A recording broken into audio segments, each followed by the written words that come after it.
જોઈ રહ્યા છો KP news channel. Editor in chief Rafiq શેખની સાથે. સોનાની ચેઇન ચોરીના આરોપીઓને મુદ્દામાલ સાથે ઝડપી પાડતી લસકાણા પોલીસ મહેરબાન પોલીસ કમિશનર શ્રી અનુપમસિંહ ગેહલોત સાહેબ શ્રી, સુરત શહેર તથા અધિક police commissioner Shri sector 1 Balram Meena સાહેબ નાઓની સૂચના મુજબ તથા નાયબ police commissioner Shri zone 1 Alok Kumar સાહેબ તથા મહેરબાન police commissioner Shri ADSN VR Patel સાહેબ નાઓ મિલકત સંબંધી ગુનાના આરોપીને શોધી કાઢવા સારું આપેલ સૂચનાઓ અન્વયે police inspector Shri MB Zala નાઓની સૂચના અને માર્ગદર્શન હેઠળ સર્વેલન્સ સ્ટાફના police sub inspector NR Patel સાહેબ સર્વેલન્સ સ્ટાફના માણસોની સાથે લસકાણા પોલીસ સ્ટેશન વિસ્તારમાં પેટ્રોલિંગમાં હતા. દરમિયાન police sub inspector NR Patel તથા હેડ કોન્સ્ટેબલ બલભદ્રસિંહ હમલભાઈ નાઓને સંયુક્ત રીતે બાતમી હકીકતના આધારે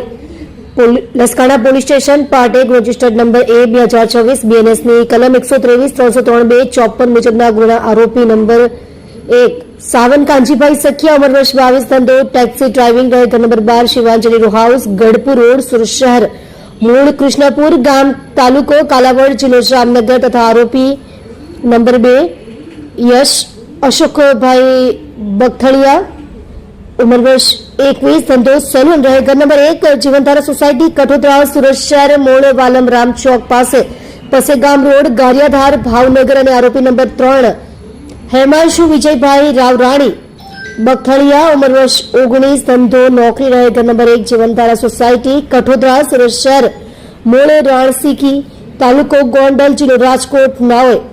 એકબીજાની મદદગારીથી ફરિયાદી શ્રીને નશાયુક્ત ઘેરની ગોળી પીવડાવી ફરિયાદી શ્રીના ગળામાં પહેરેલ સોનાની ચેન જેનું વજન આશરે 44.30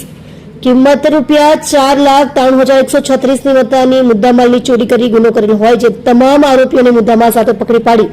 કાયદેસરની કાર્યવાહી કરવામાં આવેલ છે. તમે જોઈ રહ્યા છો કેપી ન્યૂઝ ચેનલ રફીક શેખની સાથે.